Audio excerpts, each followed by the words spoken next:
Est-ce que na quitte mon ancien montagozo? Ton verre à mon ancien, un mystérieux.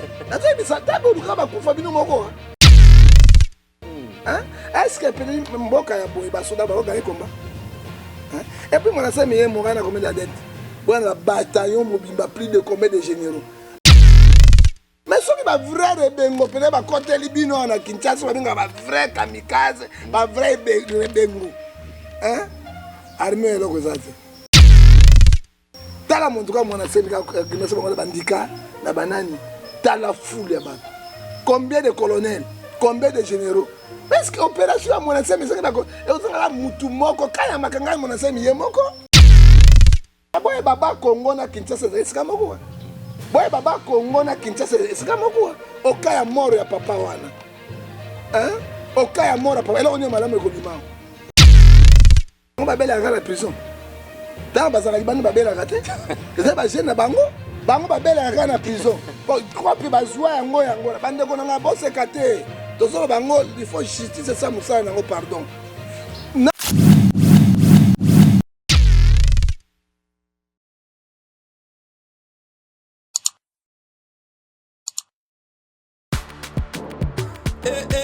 Maman nangaye, Fongola matoy o kalisolo.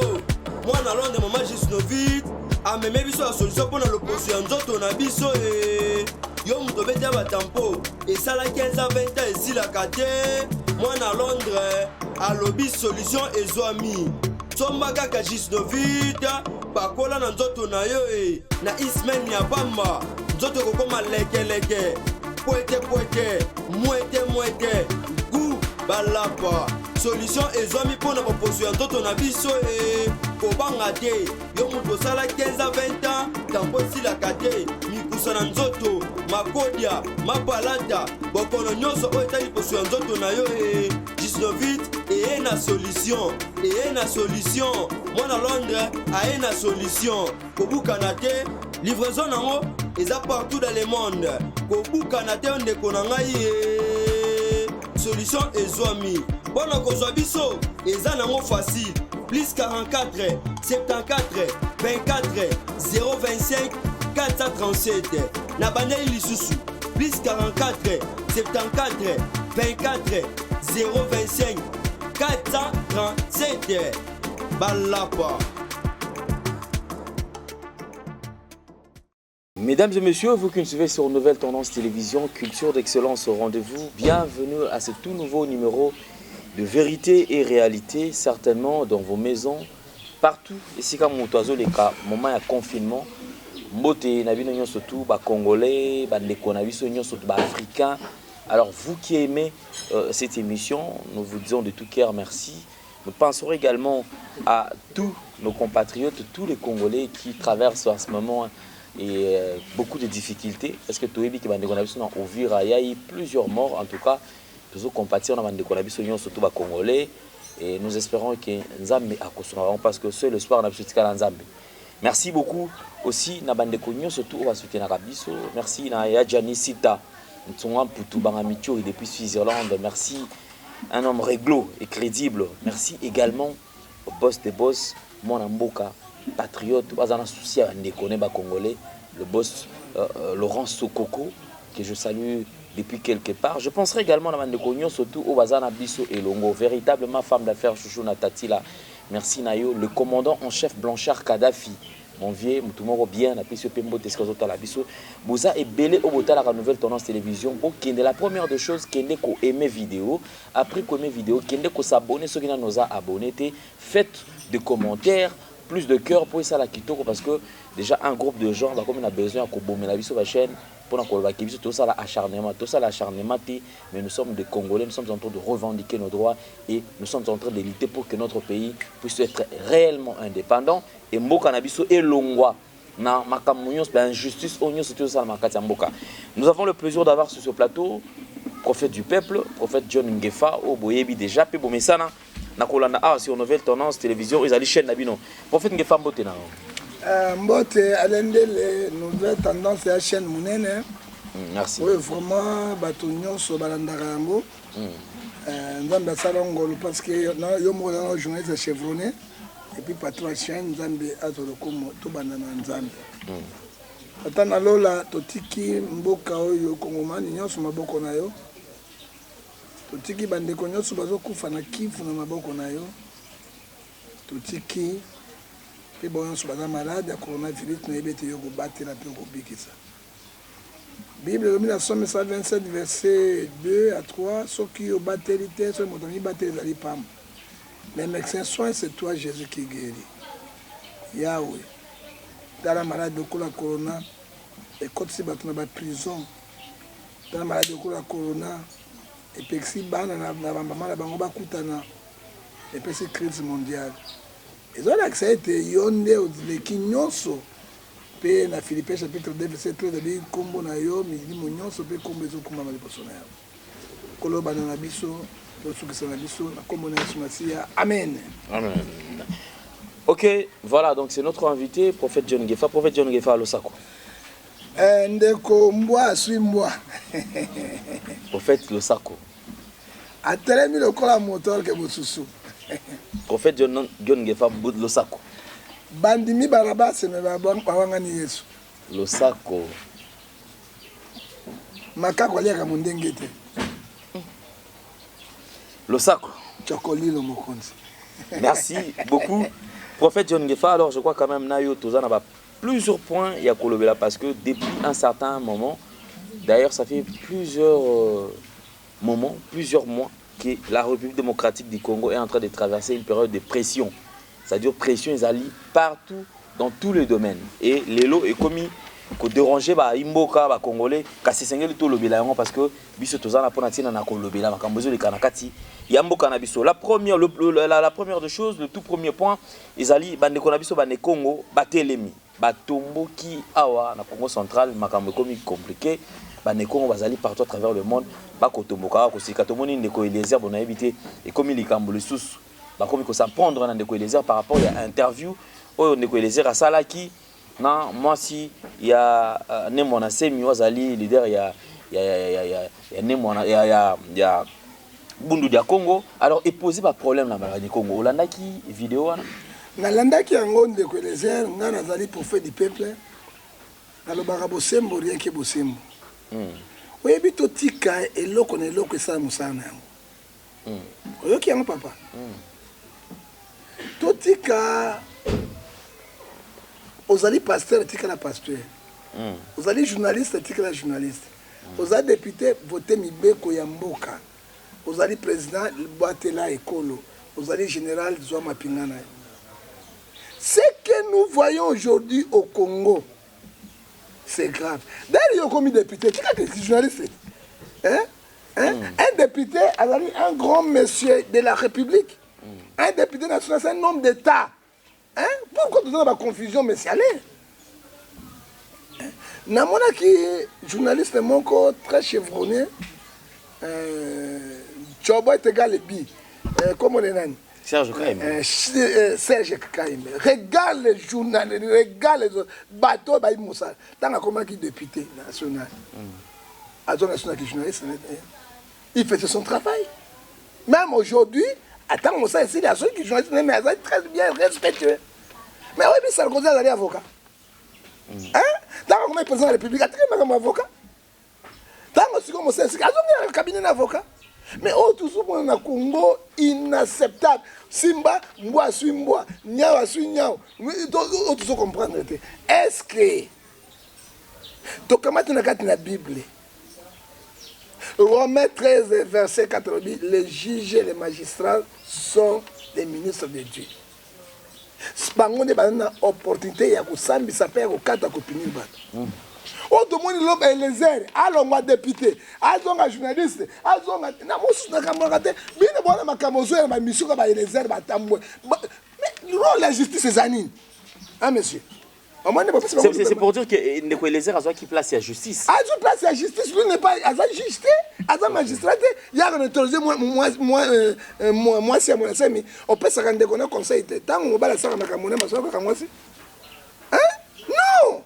À quoi koloba la maman ça déjà moral né déjà bafoué moral déjà baby bakangi bango yaka no tuna ye et laisse la kotika atika no député ou bien il laisse député azonga na kata ki journaliste et vu la pression eux qui place on alors je pense que ce n'était pas un moment ya ko interviewer na nous ndeko maman na biso na moment wana je crois quand même il a fallu azala juste entendu sur PV après baba bomba bango quelque part mais c'est ça parce que malaman on a assez pression on a ko interviewer ko luka ko tourner ba question moi belé alors c'est ça qui a créé mais créé na ba Congo c'est quoi trouver ça na ba Congo parce que vion azali leader mo charismatique kuna ya budu ya Congo à cause na Belezer Belezer bazo ba misa bazo salaté.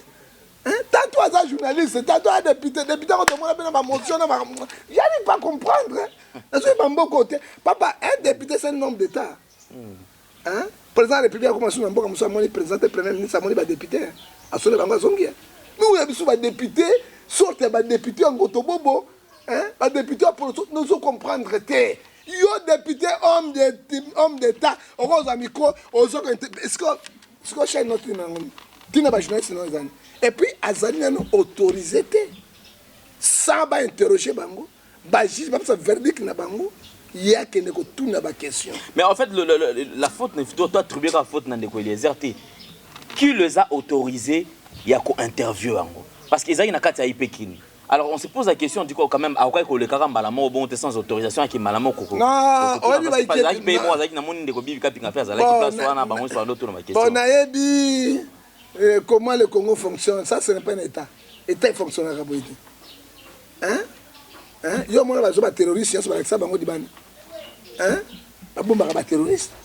Parce que ba tu na présidence innocente parce que pas samba.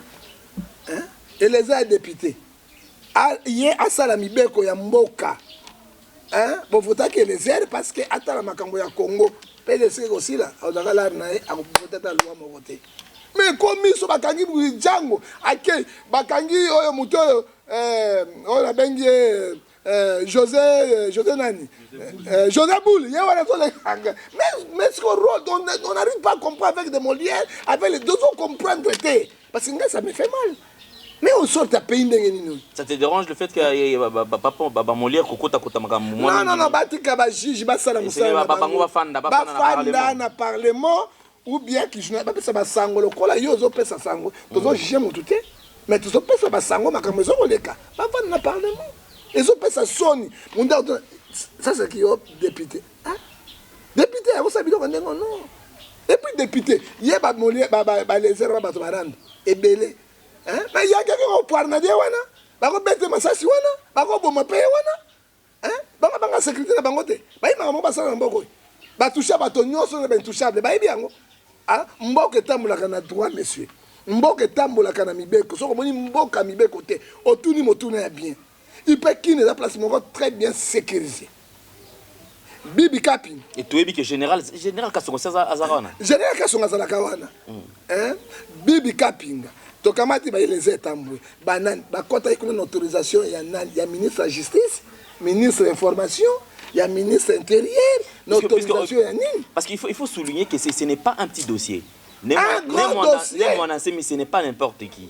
Ce n'est pas n'importe qui. Mais déjà, c'est-à-dire que déjà, Botomoni, bande coordonnées, bazaki wana badept na ye, bazana c'est. Alors, et révolté Malamoko, bande Congo, alors que non, en tout cas, quelle humiliation.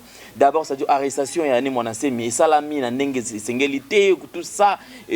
Batum soit comme d'abord Azoka qui n'a moutou nenge parce que il faut ça na moutou beta qui va ben la vidéo ça na moutou. Oh ba beti wana et de vie son âge aussi azaki maladie. Azaki maladie vient fouti. J'ai dit au président de la République babi misaé parce que qu'on a que Kali va mourir. Parce que la moni avec son petit besoin à son hôtel le matin. Ba simbe ko simba bo. Ça vient fouti. Alors bandeko ya bino après les airs batika ba du musala musu batika.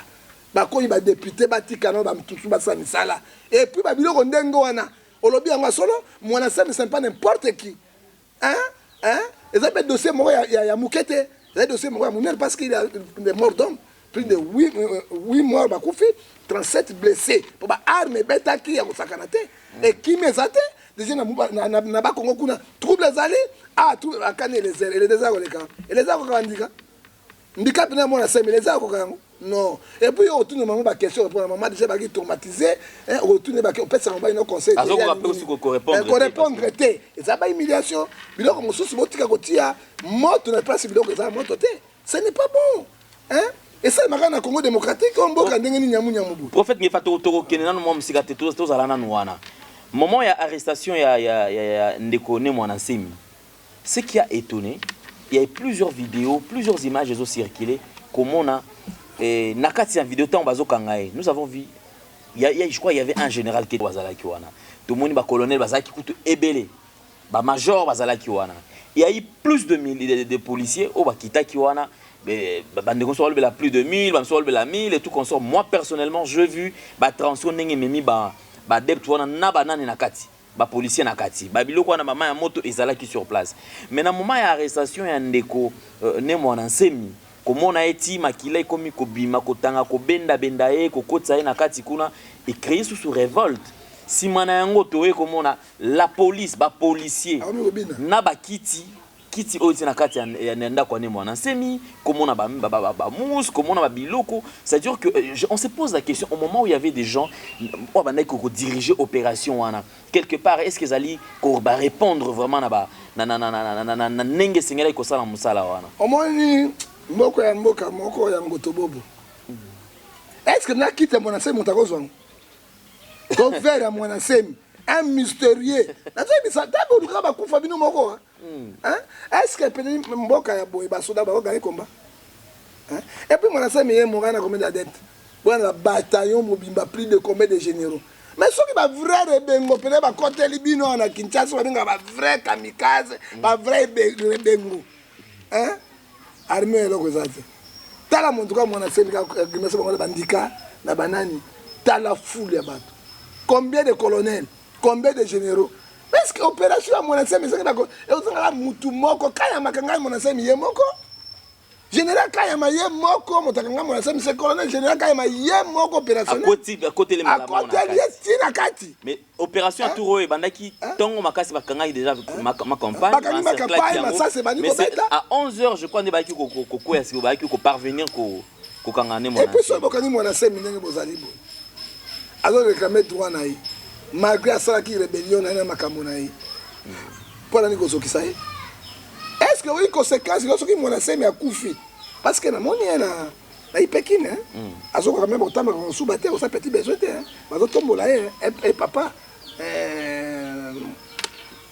comment il fatigué hein montant ba 80 quelques mboula c'est fini je l'ai vu na ba coup blessure bo quartier belé boy au cas le mwana semi akufi bozo sita na makambo ya est bozo ko aussi sangote parce que et surtout c'est un problème de je crois à partir à Moutou et à Moutou problème est ba intérêt moi bazo bo ba mikolo bo kata bato ba kingo adep na nous mikolo nyos bozo ko quand même ko sir sangote mais boy baba Congo na Kinshasa c'est kamoko boy baba Congo na Kinshasa c'est kamoko au cas ya mort ya papa wana hein au cas ya mort ya papa eloko malamu ko bima eloko ko bima et puis basoda professionnel basaka opération boité bakangi mona semi même moi j'ai vu basoda basimindi basobini na mutu moko monsieur quelle sorte d'armée baembi banzembo bazokumi mais boko no c'est ça guerre est hein bobenga na kakamela ba groupe na yi hein bazobina banzembo comment il fatigue un vrai général pendo a bi plan de guerre c'est parce que ba konta pembena bango wana matosi ya so ba konta pembena bango alors c'est grave. Et ça, il y a une négociation, il y a des droits, il y a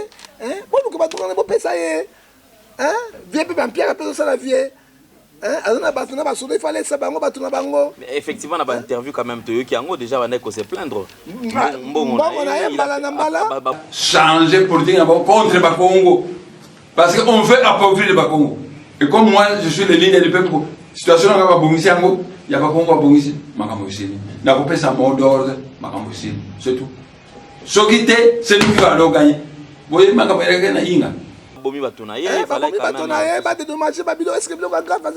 mais situation, comment vous plongez dans la crise, monsieur?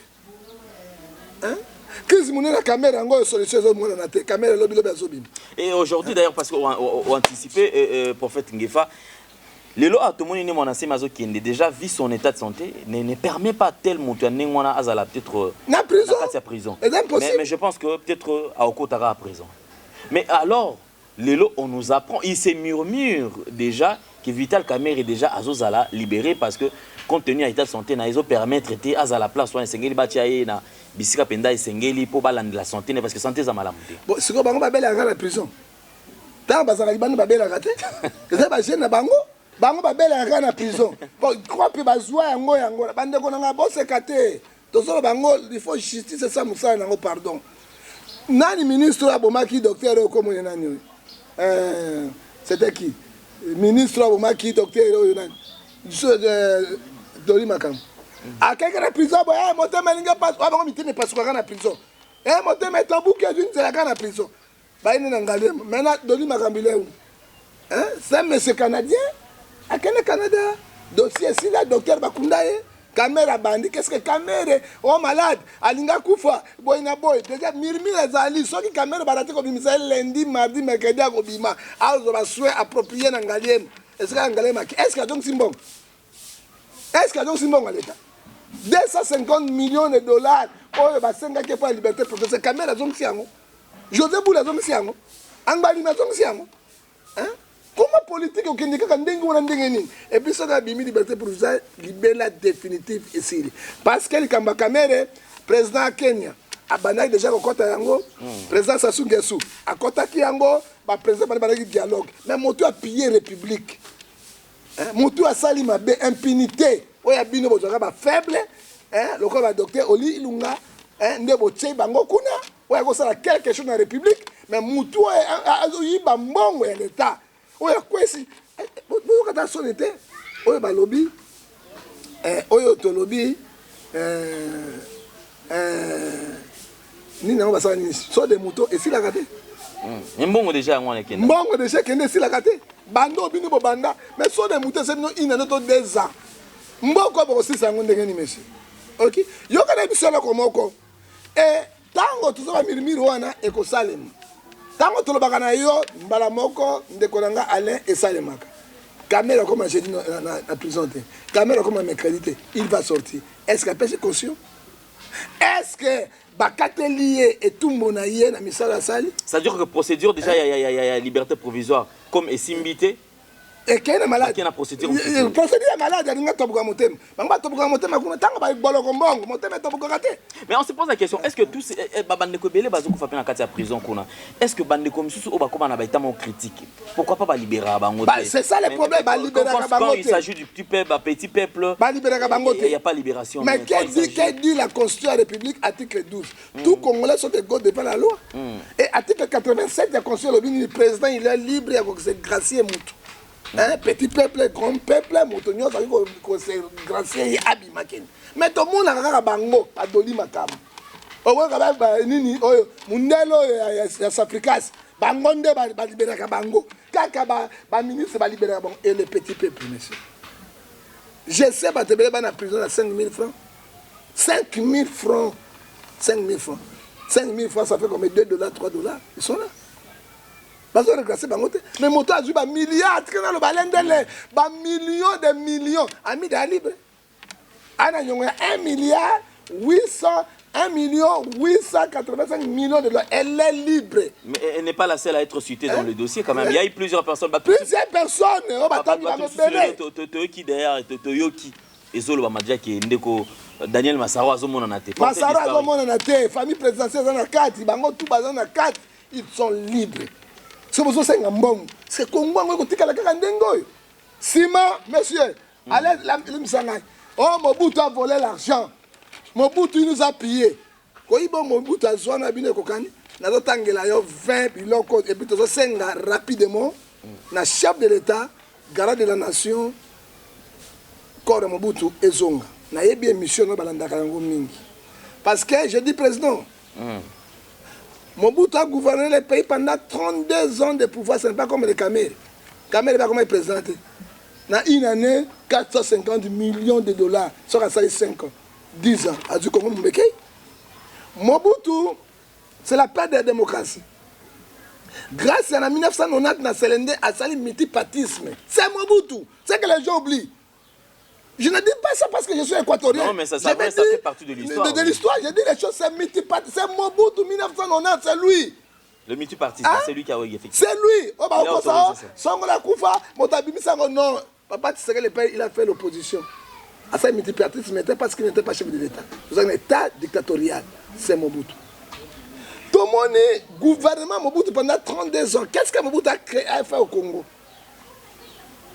Mobutu, biloko asali na Congo yango na 32 ans a construit route à Kinshasa Kikwit. Hein? Première ligne de Kikwit, hein? Ce n'est pas à Congo. Deuxième ligne, cité de Lancelle. Tangela ngai na 19 ans Kabila, cité nini on y a Tonga.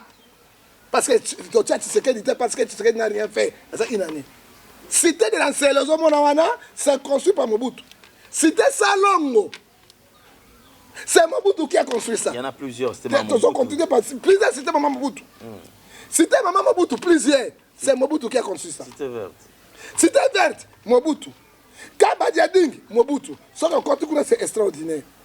Bah, immeuble, RTLC, Mobutu. CCZ, Mobutu. Hôtel d'Ifer, Mobutu. Sosakon, Mobutu.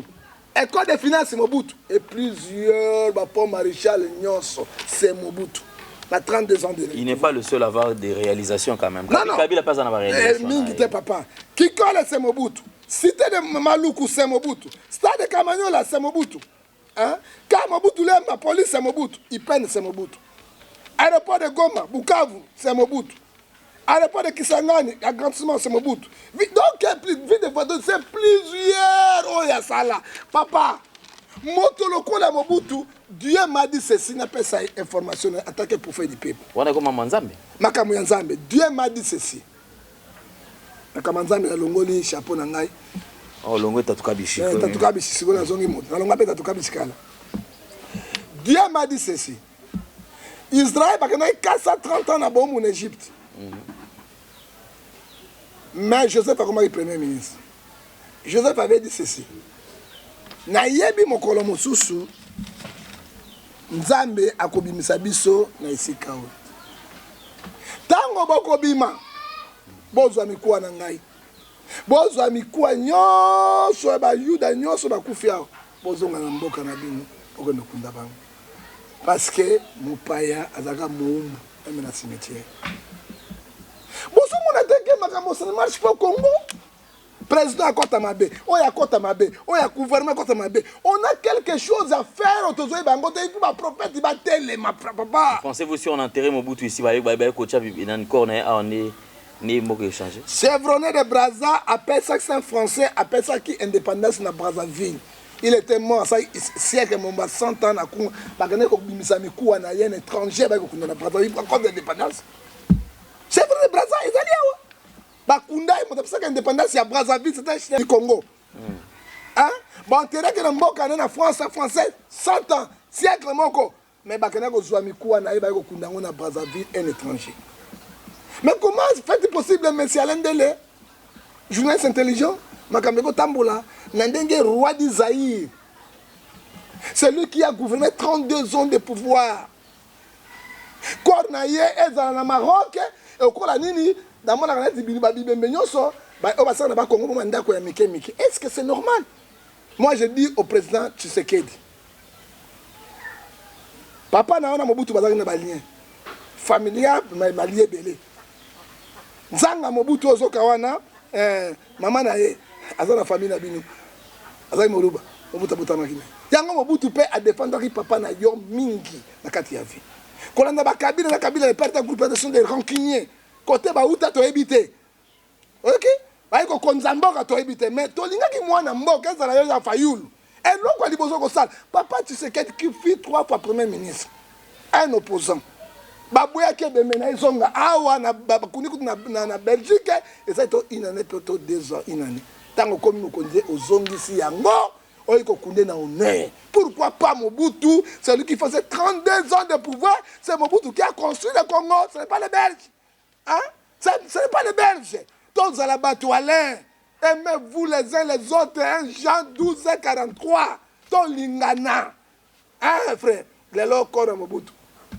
Ce qui est monde, maman Bobila Dawa, a simple flair, tia na oyo, ça me fait mal. Nzambe alobi boy. Dès que corps ya Mobutu et Kozonga Congo, il n'y aura pas la paix. Pour moi, la makamuna. Peut-être risquer. Kolongwe Tshisekedi na kande ya Nzambe. Lokola corps ya Mobutu et Kozonga wate. Mopayo mabeto Burundi à Kozonga on a tête à pays. Ils vont souffrir le Congo. Peut-être qu'il y a un esclavage. Ce n'est pas grave. Nous demandons au chef de l'État. Yondo Kote Sikoy. Au sali bonne chose au Bemi. Papa Tshisekedi, il n'était pas président de la République. Il fut premier ministre honoré. Il n'était pas président en fonction. Bobengana Mobutu na fonction. Tala ningo kundi papa na yo et comme ko la muzole.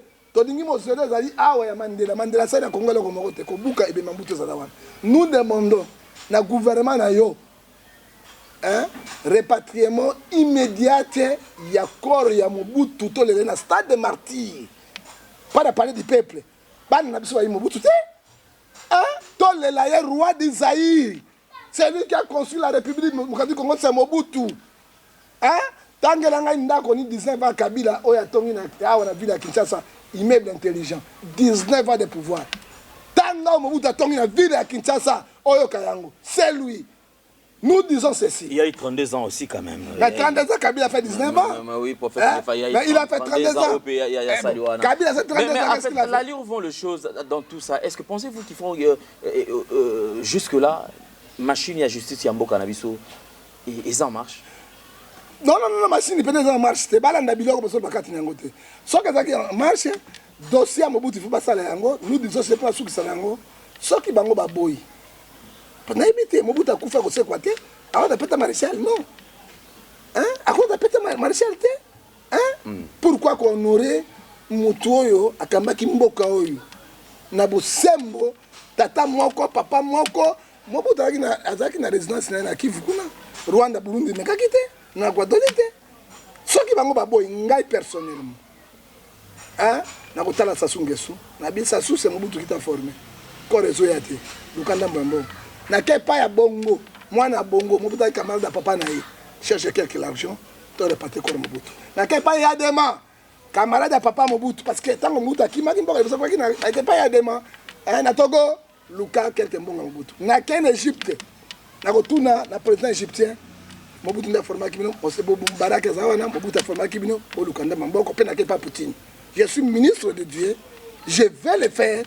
Ndenge mo sede mtutu asala ki yango et puis soki akokite toloba na congolais nyoso ba mboka diaspora mokili mobimba.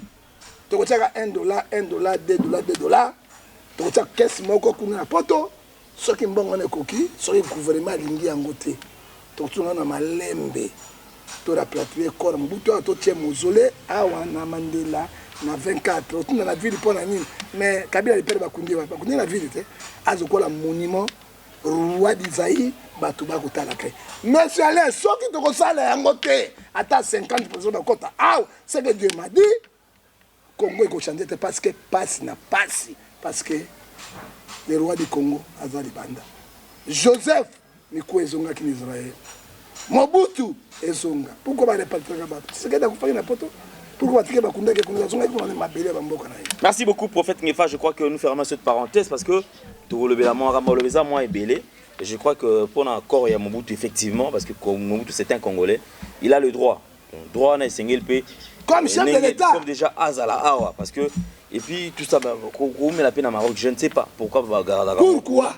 Alors bande koyo surtout bazon parce que Mobutu toi ça n'a pas il y a eu des gens qui ont pillé ces pays. Mais alors, ça c'est parenthèse en route au fond là, parce que déjà, c'est bon. Alors, tout le monde est déjà à état d'urgence déjà en Nasuka. Pensez-vous que le mariage entre l'FCC et Cash et Rosalassou Malam, parce que déjà avant même que le président a décrété état d'urgence, et comment il est déjà dans le bâtiment, FCC côté Balobi Boy. Il fallait congrès. On sentait déjà qu'il y avait une tension. Ils avaient dit c'est. Pensez-vous qu'après état d'urgence, mariage à Mango et aux Alaka toujours malade? Monsieur Alain Nele, d'un mariage, il y a FCC, INC, Cash, déjà INC à Volumbo. Non, non, l'ongwete. Ah, Kolongo, c'est menace. Sabotage. Non, papa. Sabotage, il va saboter Kabé, Tshisekedi, il va Kamere. Ceux qui prenaient l'alliance, il y a seul les gens qui vont la monter. Politique, il y a Kindoki. FCC a le pouvoir de récupérer le pouvoir sans le savoir. Bango Balobi et Nathan donne la Covid-19. La Covid-19, monsieur. Oui, bien. 1 Thessaloniciens chapitre 1, 7 et lobby, chercher la paix avec tout le monde. Ça, laquelle personne peut voir Dieu. Il faut chercher la paix. On doit chercher la paix. Tango ba moni ces caméras zo li mbongo lokola nguba. Quand on parle de caméras, on parle de président Tshisekedi parce que caméra travaille dans les bureaux de cabinet. Le président Tshisekedi, il est le directeur du cabinet du président. Caméra kuta na président et réunion soit tous ana tous sur la masolo. Tango ba moni yango na ebisa chef de l'état na lobby soit qui baraton na coup d'état militaire. Okobika na coup d'état constitutionnel. Fungola misuna yo. Lo sako papa ngefa basaka likopa na bandoki te, ndoki ya kolia yo. Lo sako papa ngefa au moins pas na diabulu yebi ozo gérer que Angelo te pa nzambe. Oyebi tina nzambe bengani. Yo ndo zo ba kaza diabulu. Bango yebi ke baza diabulu. Yebi diabulu te. Oyebi tina nzambe bengana ki. Tango ba moni mbongo il y a 100 jours, il y a mis 70%. Pourquoi Kamero a dans la prison, mais c'est l'un d'eux, tu vas comprendre les angotés, tu as sabi nos vérités, les camboyo, eux, ils ont les cas, les camboyo, eux, ils ont les Nangna révélé le comment de station à Kamel. Parce que Bango Balobi n'a pas d'urgence, oui. Il faut président de la République à convoquer des chambres à parlement, à convoquer Premier ministre, na président de la Cour constitutionnelle, Bassangana, pour l'état d'urgence sanitaire, pour l'état d'urgence militaire, pour guerre des armes. Mais le président a fait ça. Puis je me dis au président Ngouana, l'article 85 de la Constitution, le président a bengi Premier ministre, le président a bengi Tambwe Mwamba. Avec président de Jani Mabunda, avec le président constitutionnel, avant d'être na bango, on a vu les éléments, à Bandi Koyebisabango, Mokili Mobi, mais dans l'état d'urgence sanitaire, Ngaï Pen a décrété, Nabino Bozala informé, l'article 85 de la Constitution. Au moins, il y a des PC. Hein? Quand on a garder le pouvoir, pour défendre le pouvoir. Lui de faire dans une distraction. Distraction totale.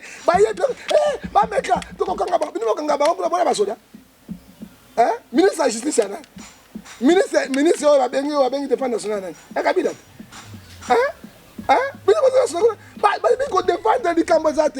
que le président Sabengi Bango, quand le président parle avec Mabunda, il parle avec des parlementaires. C'est Mabunda la porte-parole na bango à koleka ko ebisa bango une urgence sanitaire. Tant que président azo na tamwe membre, il parle sur le sénateur. Monsieur Alain, parce que le sénateur n'est pas de bango, tango azo pesa cour constitutionnel, premier ministre dans le gouvernement, président l'a fait ça. Bango ba baluki na mayele po ba zoa président. Baluka moye ba destituer ba convoquer ba destituer chef de l'état en fonction parce que Moussa na bango. Et là, on est au Congo, c'est la toute première fois. Bateau de pèse. Pas pour la mission. Biloko basala désordre wana non pour défendre pouvoir oyo montabimi pas inabine. Alors tant que basala loko oyo directement ba convoquer président l'article 145 na 144 la constitution a violé la constitution. Annonça kibiso yangote. Il n'a pas parlé ça ouvertement envers bateau. Directement dans le camp caméra sali bakosukisa na l'article 165 de la constitution au cas de trahison, vol perpétué, action moro mabe ça na cadre na présidence de la République, automatiquement les chefs de l'État azali destitué avec Bilona. Et c'est Alexis Tamwamba qui va prendre la direction. Alexis Tamwamba prend bon conduit 90 jours. Ça fait trop pas organiser l'élection. Tant que Alexis Tamwamba 90 jours, tu as mis ce secret dans 90 jours. Après, on a parlement, lobby, on a touché coquille, on n'a pas l'argent. Donc, on a organisé l'élection, on a élection indirecte. Qu'est-ce que c'est élection indirecte? Peuple est voté, ils ont voté président, naïe. Et voté député, et voté président. Qu'est-ce que c'est élection directe? Peuple a voté chef de l'État. C'est le Parlement qui vote directement le chef de l'État. Parce que ça, deux parlements. Autre, na base, Basangani va voter chef de l'État. Oh, la majorité ma majorité, c'est FCC. Il y a un plan de Bango, FCC. Tant que on a directement, na yango, bako toucher l'article de la Constitution. Bako corriger yango, bako toucher yango. Maintenant, Kabila peut revenir au pouvoir. Tant que on a acheté Bandimi yango, bakei, après 90 jours, Kabila revient au pouvoir. Et nous disons ceci. Toute tentative, article 63 de la Constitution, article 64 de la Constitution, le peuple congolais, nous défendons la démocratie par les individus. Non, retour des Rwandais, Nakati a pouvoir les sous na Burundi. Nous sommes le pays le plus infiltré dans le monde. Le gouvernement a dit combien d'étrangers bazali? Combien de ministre de décentralisation? Mais ça est le premier ministre. Asim décentralisation, nous ne pouvons pas contrôler tout. Au moment où la République, DGA, au FIDA. Mais Rwandais, dans la catégorie, son nom ne répond pas.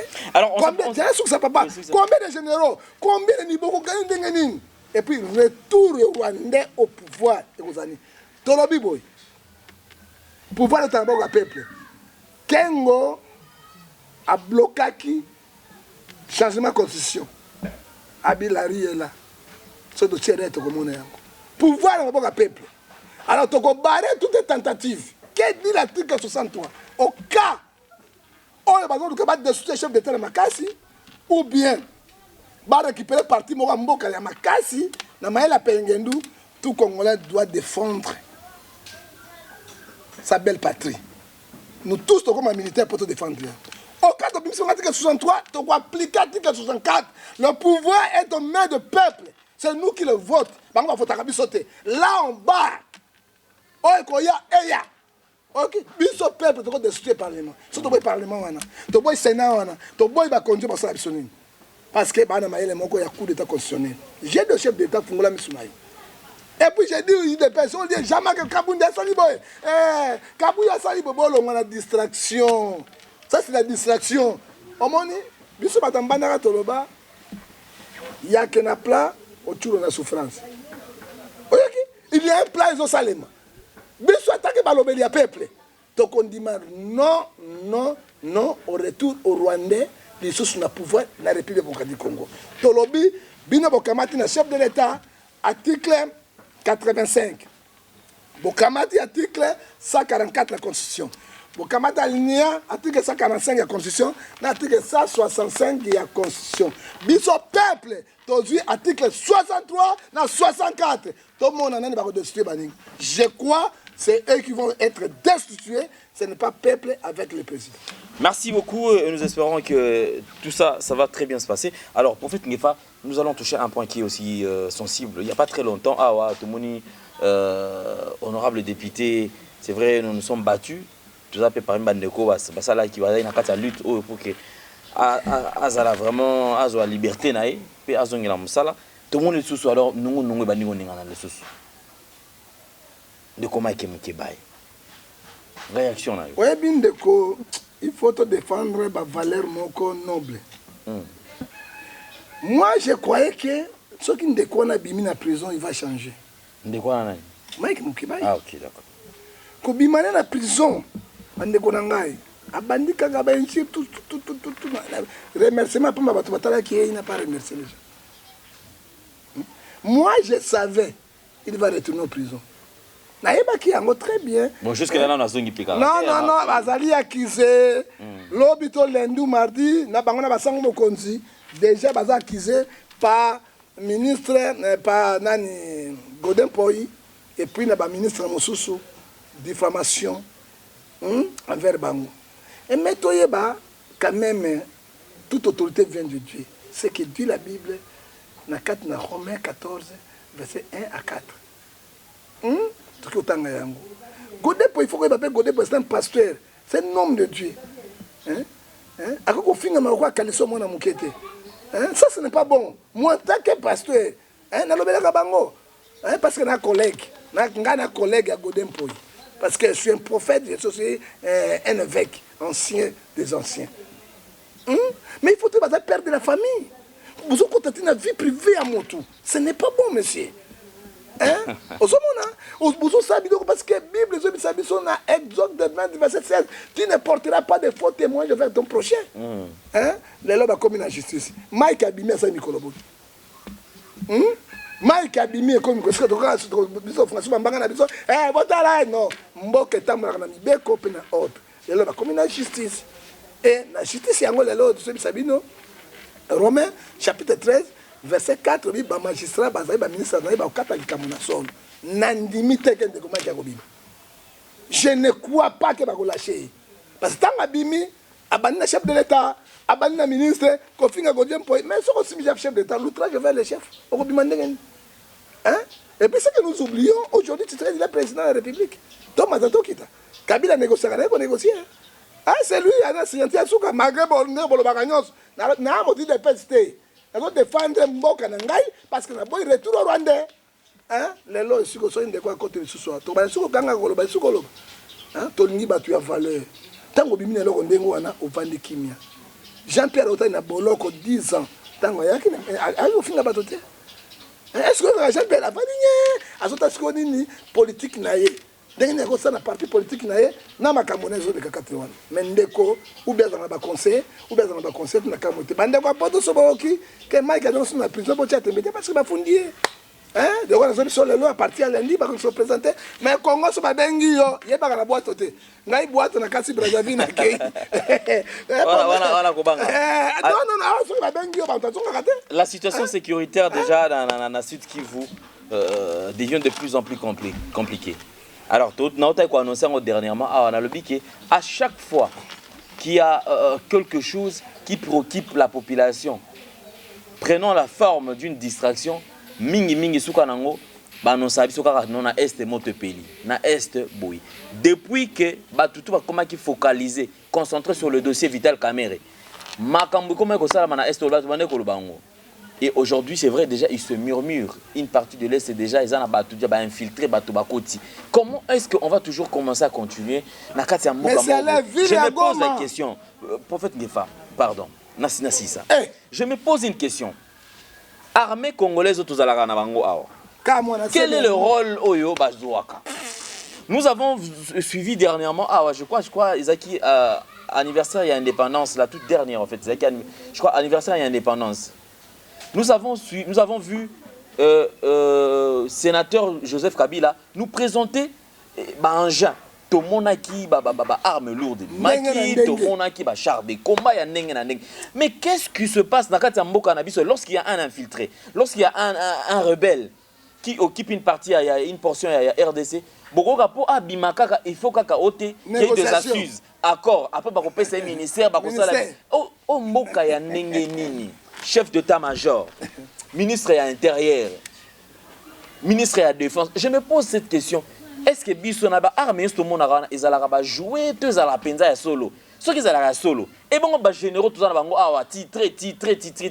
Il faut namutu groupe d'individus Nairobi. Tokene boy. Mboka munene RDC boy. Même le Rwanda qui ne peut même pas faire face. Armée na biso faut la vérité. Armée na biso et ça là quel est le rôle oyo et jouaka awa. Et ça kaka ba pété awa, to moni congolais, un individu congolais awa. Ne mona se minute arrestation ne mona se. Tala comme des colonels. Congolais faut mona ndenge mona azane pe na poité. Mais bato ki ko toka yé.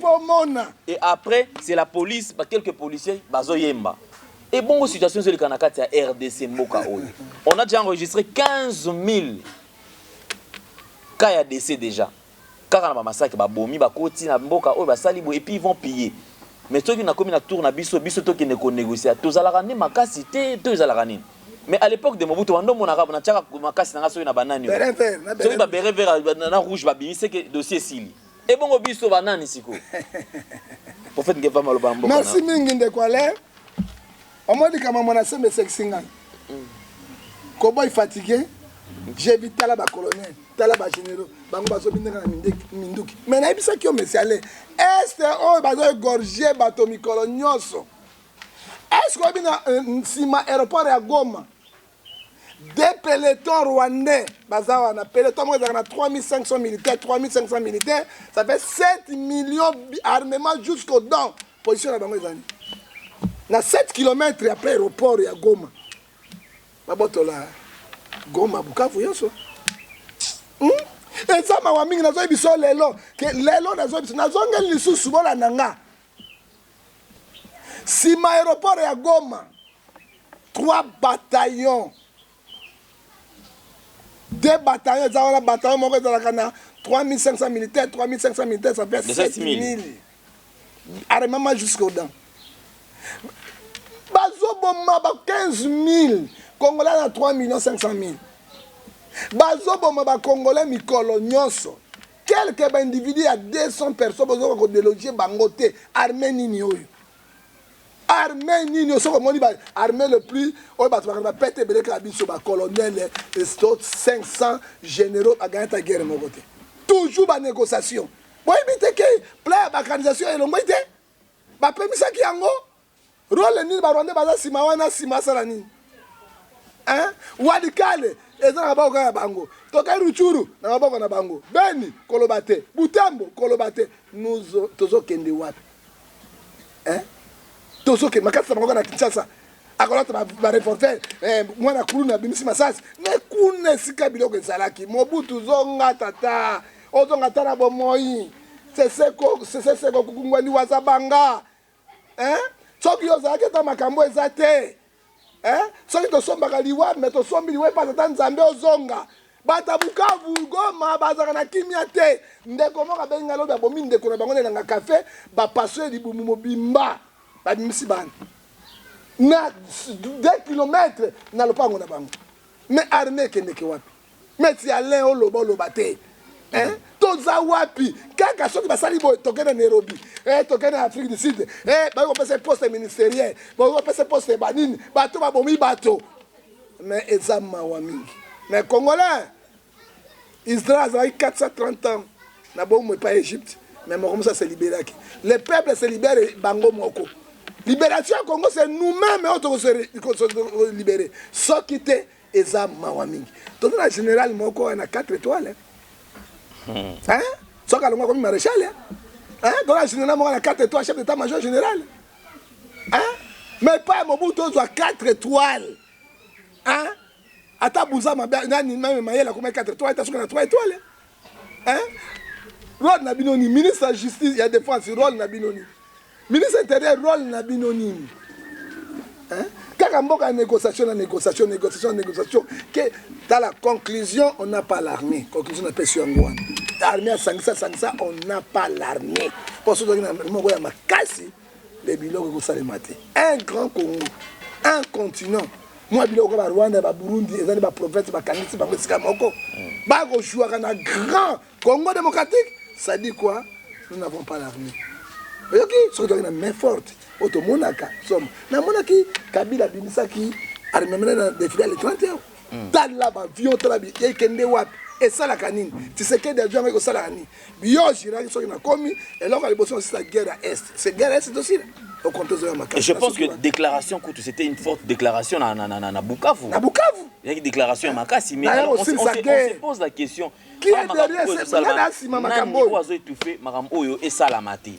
Aujourd'hui les Congolais qui est en train de pleurer surtout na est ba armement tout monde akawa. Je pense que et comment ko gâter. Or ils ont la place où esengeli ko discipliner batu.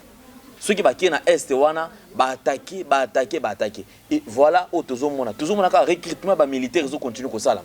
Au recrutement ba militaire dernièrement tout le monde na kan kokolo j'ai vu des gens et belé ba nouvelle recrutement ba basa wana ba to sika ba recruter bango bazo pesa en formation. Et alors je me pose la question c'est pour en faire quoi? Pour na sala ni to ba saka nombre ya batu. D'abord ceux qui sont là qui sont moins payés d'abord. Tozo continue ko bakisa misusu. Et le lot est, il y a toujours. Il y a eu un plan. Dans un livre, comment il y a en 1981-82, où on est en train de parler d'exposer sur la balkanisation il y a RDC. Bazo comme nini est aux la balkaniser, est bakozoyango et comment faire partir en Rwanda. Alors je me suis dit, il y a eu des projets Salama des années et des années. Mais avec l'enterre congolais à la Ranango, parce que Bayebi déjà, le seul problème, le système du Congolais a déjà été maîtrisé. Le peuple congolais à la Ranango hospitalier. Arrêtons d'abord d'être hospitalier. Bisous tous à la focaliser sur Mboka. Sinon on risquerait de parler du Congo du Nord, au RDC du Sud, et tout consort. Alors, tout éviter, surtout, tout éviter. Bande Konabiso va parler, parlementaire. Prophète Ngefa. Honorable député, je pense qu'il est temps. Mais bizarrement, jusque-là, il te paie ça qui confiance. On s'est posé question sur l'état d'urgence. Le président de la République a annoncé. Tout le monde qui va en pratique. Mais quand il y a des épidémies, quand les gens sont en train de mourir dans Ouvira, groupe de ministres en train de faire le tour. Qui n'a pas s'imprégner dans la situation réellement et ça la mine. Alors que Batou Bazo Koufakuna, Batou déjà Bazo souffrir, Bazo na place ya kofandate, calamité on nous parlera de dysenterie, bacille, ba obet la biso choléra et kotikuna et kosilisa bande konyo sotoana. Est-ce que biso machine za la kaka na lanterne, tous na bateau ba ki kolobe la congolais?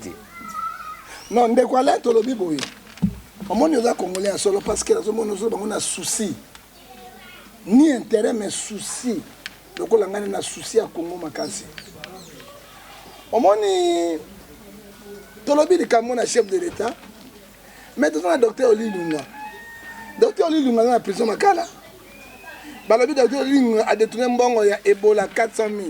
Mais le docteur Oli Lunga a un salaire on met 50 000 euros par mois. Parce qu'il est spécialiste en matière. Docteur Oli Lunga attend à l'université Havane, attend à l'université de Californie, attend à l'université de Makassi, c'est un professeur de Makassi, Azali épidémiologie, a Yebi ma maladie. C'est lui qui a fait terminer la maladie Ebola. Hein? J'étais avec lui en prison, on avait visité. Hein? Alors, Bissouba Kaningaï, Ngana Bimisaki, 1 milliard de dollars, 500 millions de côté du gouvernement congolais, on ne parle pas de ça. On partenaire 500 millions, monsieur Tikalaki, pas bloqué, on ne peut pas tout s'en désigne pas. C'est docteur Oli, mon plan, il y a Ebola, ce n'est pas Mouyembe. Mouyembe, il a un plan, parce qu'il est ministre de la Santé. C'est docteur Oli, il a aussi sa maladie, il a Ebola en Équateur. À quelqu'un qui va dans 75 km entre Bikoro, Nambandaka, Nandako, il y a chambre, il y a Bandele, Wana, sans pétrole à courant, pour aussi sa maladie. Docteur Oli Lunga na malade oyo kopesa ba vaccin oyo ya choléra mais oyo ya rougeole et na zone ya rougeole les hommes na Congo. Hein? Tout ça toujours longtemps. Nous disons au chef d'État caméra bingi bongo bimisai. Mais pas monsieur docteur Oli a ça la musala parce que Covid-19 est na mboka na biso. Hein? Oh, bien, ça caméra, Mikolo, ezoleka. Mais bon, ça docteur Oli Lunga parce que épidémie, épidémie, choléra, épidémie na Kasai. Oh, tout ça va rougeole, ezongi. Hein? Oh, tout ça va Ebola, ezongi. Les seuls mots c'est ça y est, hein? Toi appliquer en force parce que c'est lui, pas un spécialiste en matière. Nous disons ceci. L'article 87, il y a constitution, président Azana Douaya. Gracier Moutou Alingi. Ce qui est 3 ans par service forcé. Beaucoup de ça y est. Ah, c'est la moussa naïe. 3 ans, c'est Syrie, on a voté qui est. Mais ton sur le président, il faut casser des décisions juridiques parce qu'elles sont cassées en côté. Oli Ilunga, jamais à cause de la confédération internationale. Parce que les années bateaux, Bango, Oy Mindele, Bayi Bango, Oy va porter quelque chose de spécial dans le Katinambo cannabis. Il y a un de quoi l'un. Président chef garant de la nation, parce que Mabé est quotidien. Mabé est quotidien. Pourquoi président Mbongo a réciproque contre Covid-19 APC, cardinal, Bokundo, imam Adla, et Papé Solif Kafouba gérant pour année. Aïbeke Kuna la présidence, la ministre Pélengendu. Mais Moutou est comme ça, la vidéo qu'on a Yewana. Babi Misaye, bon, il y a aussi là. Nous demandons. Grâce à la présidente, maman yo so balobi boy.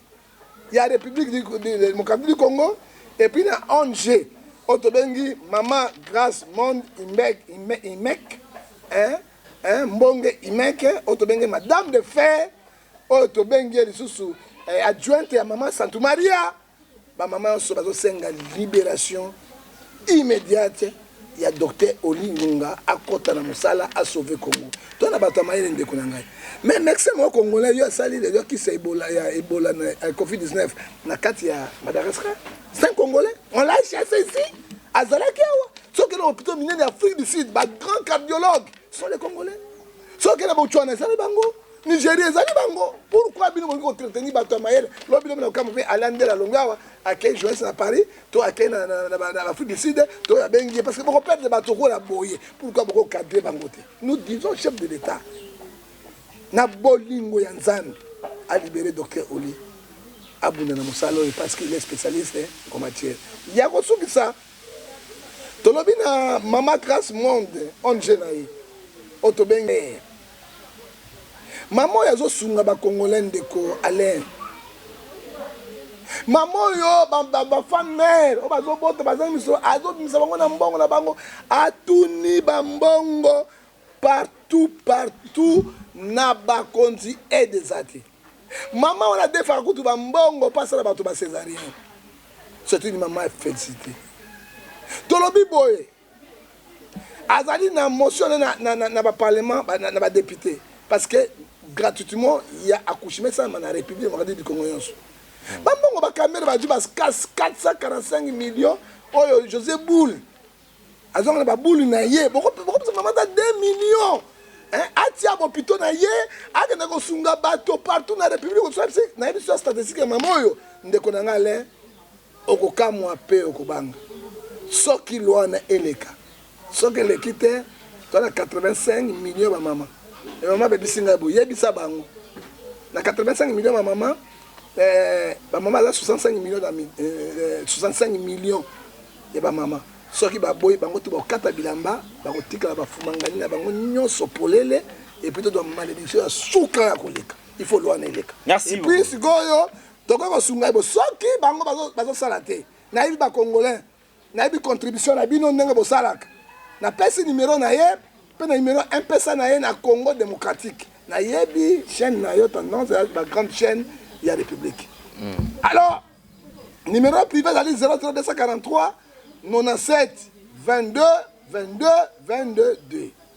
00243 97 22 22 22 et 2. Voilà, on va vous direct. Un peu ça, tu fungoli. Pour na bateau mawa. Ba docteur boti kamite mama be. Maman moko bazaki 10 na bumbu baboti. Atuni bango pour bana mongo même ça va 5000 $. Mais 5000 $ na dit maman. Ata bino mongo ba docteur parce que azo sunga ba boli mbongo yo azo defa. Mbongo yo azo na gouvernement te. Ezali ba fait na yena ba journal officiel na zo sala misala zo teka ndi azo sunga ba maman. Bino pe bo lembisa. Otika motema mabe bino ba minganga eza malamu te to misungana. Numéro na ye M-Pesa Grâce Monde ozoye potia $1 $2 centimes, $10, $100, n'a pas compté bien molingi, vous allez 082 58 81 286. La zone est sous 082 58 81 286. On a la contribution parce que les alliés pour les Congolais, il y a la République démocratique du Congo. Azon nous a battu la guerre, na Baruchur, na Ben, na Walikali. C'est une maman à féliciter. Otobengue, Madame de Fer, Otobengue, Motema Malamu, adjoint maman, Maria Maman Yesu. Merci beaucoup, prophète Gefa. Alors, je crois que toute chose qui commence bien doit nécessairement finir bien. Nous sommes arrivés pratiquement à la fin de cette émission. Alors, tu connais Souka, tu repères ça motivé à lui. Bon, numéro d'angai, c'est qui 00243. Yango eza ko affiché déjà. Affiché déjà 89 610 49 41. Bon. Déjà l'un des allés tous en ayant soit parce que sur le moment où on kimia sur toye makamba bien bimaka bah c'est que mais na bimisa qui et le Congo bosana qui est très important. Il y a l'arrestation Vital Kamerhe qui a arrêté Kamerhe. Peuple congolais habité. Effectivement. bayebi yango te okoki korate yango te parce que batoka na loyenge o Tshisekedi oh boy non nangi na bisa na permission na yo na pesa ta 3 minutes po ya arrêter bayeba parce que yo balandaka yo na bekra minene na poto nani akangi Vital Kamerhe arrestation ya Kamerhe vrai verset za boy Kamerhe asoli na Kabila awa na GLM 3 heures du temps pendant 3 heures du temps moto azalaki te bango mibale oyo basolaki na malamu na mabe bayebi Kamerhe azongi Kabila azongi Tshisekedi abengi Kamerhe abengi Kabila mais moto oyo moto aconfiance na oyo yoka makambo alobi Kamerhe abandi kopota Tshisekedi aza boye c'est moi qui gère c'est moi le président tout ça ayi moto apesa na confiance bo oh Tshisekedi amona ime moto ya ndenge oyo comment naza na ye toza na bako akoloba biloko ya ndenge oyo na président toza na epe na makambo ndenge ni posa na eza nini trahison et comme il dit trahison Tshisekedi a fâché tango Tshisekedi a fâché directement peuple abolanda nga tango Tshisekedi a fâché abi moto ifo na tiolisa ye mpo na bazwa Kamerhe babimisi dossier ya 100 jours est-ce que dossier ya 100 jours eza lelo toloba na bino na lendele 100 jours mbongo ezokende azotuna bandako moto asombi ndako ya 19 milliards na Miami na États-Unis d'Amérique bino boyebaki yango te bamisi dossier ya 100 jours dans dossier ya 100 jours directement Kamerhe azongi lisusu na pression et pas ministre de la finance azwa 30% tikali parce que 70% ministre de la finance abi jamais nga na kopesa 30% de soutien avant na pesa yo il faut inspecteur na ba kende na kata musala Kamerhe bloqué ki inspecteur bloqué ki on a inspecteur tête to ngi ba ka bloqué ki habité sikoyo ministre de la finance a tourné ce premier ministre quoi patron na ye monté FCC ministre de la finance monté FCC on va bi di copain ndoki ça nini akoli ayo alors bien les bakende kuna bakuti 0 Kamerhe à tout prix avec bato ebelo ba ibeli tango ba yena rapport epai na ye directement ministre ya finance a pesi rapport epai la patron na direct qui est le patron direct ya premier ministre le premier ministre et puis qui est le premier ministre motoyanani FCC ministre ya finance motoyanani FCC abi trop c'est trop ata Kabila ngo ibaki to ibaki boyete directement premier ministre accusé avec le ministre de la justice accusé gouvernement état congolais accusé bango na détournement ya bambongo ya marque wana mais tango Kamerhe directeur cabinet ya président mais ba faire courant ba ko sala yango mais ya saka yango te ponani tango accusé bango ayiko pesa ko ebisa président ko bien informé na accusé gouvernement congolais au nom ya détournement ya mbongo yo ba 1 milliard de dollars bazui pour na 100 jours ele ko sala na kati yango te directement ministre de la justice appelle ordre dans la moto directeur cabinet ba ngé bino na 4 mairie ya limité rien appelle ordre allez pour convoquer Kamerhe pour kangai directement ni Kamerhe na prison ozoka c'est le premier ministre ordre otaki wapi et pas Shinaramu et otaki kotote ndio moni Kamerhe za pas ko bima Kamerhe négociation pour Shinaramu ndima voilà l'histoire ndenga zaile loboye. Merci beaucoup. Dossier à suivre toujours dans cette émission. Continuez à vous abonner. Merci beaucoup la vidéo surtout. Bon, mbote ya suka na ko pesa mbote ya suka na mama grâce monde na pambula ye. Na pesi mbote na ba parents na ngai. O bazali na Genève. Na pesi pe na DG ya Lendele na linga romi Nicolas pambula yo. Na pesi mbote susu na carte na ba combattants so. O bazota la Congo na bango. Na bazobela te et puis na papi ngefa grand prêtre père oyo babenge professeur de la SAP pour mikolo suka za confinement pour biloko asike bima kola pambola yo et na pesi box de Likando je crois Italie bato babiki et puis ozali na kati ozali kobika nzambe azosala kola pambola yo na bandeko so bazolanda biso et surtout grand mbote na zopesa pona kosukisa na otobengi milliardaire otobengi millionnaire multimilliardaire allez de 3 jours au CP là na ebisi yo otobengi nkaka Gaisola egai sola ntula nina bengai 1600 volts fimbo yoka nani sokoko yarora sokoko yonde makambo oya boy okamati grenade otie na monoko na yo kagame na coronavirus kendo pandana na mutu na ye mais na Congo te. Merci beaucoup, dossier à suivre, hein. Merci beaucoup au boss Laurent Sokoko pour le soutien. Merci na tout bazu occasion à côté la biso ya Gianni Sita Ntsonga Mputu banga miture depuis 6 ans. Vraiment on a coulu tu penda wale. Coulu tu wala. En tout cas il mbote bénédiction bona yoka. Wala pena. Te mota malamu ba lo baka na ye. Si. Mais oui, soka na msama, il faut ko lo bana ye. Mota soutenir ka te ko benga nini. Alors force encore une fois de plus la famille Mobimba Malolo, Loris la Congolaise. Moli Monepe Manakimia, Dieu a donné, il a repris, on n'a rien à dire, rien à faire d'ailleurs, donc je crois quand même que Tikali, tous Wapé Maele, surtout Tobanganzambi, tous à la vraiment la présence parce qu'on ne sait jamais. Donc ni l'heure ni le jour, tu es bipété. Alors, biche tous à la car Tomi Lengele, déjà il va dans soit catholique, abi Tomi Lengele, pour te éviter monter, on a pété. Merci beaucoup, Navino surtout. Et à la prise de vue, vous avez Sarive, qui était vraiment fort aujourd'hui. Et Jordan pense qu'il réalise, bien sûr. Alors, portez-vous bien. Bye bye, à la prochaine. Au revoir. Bye.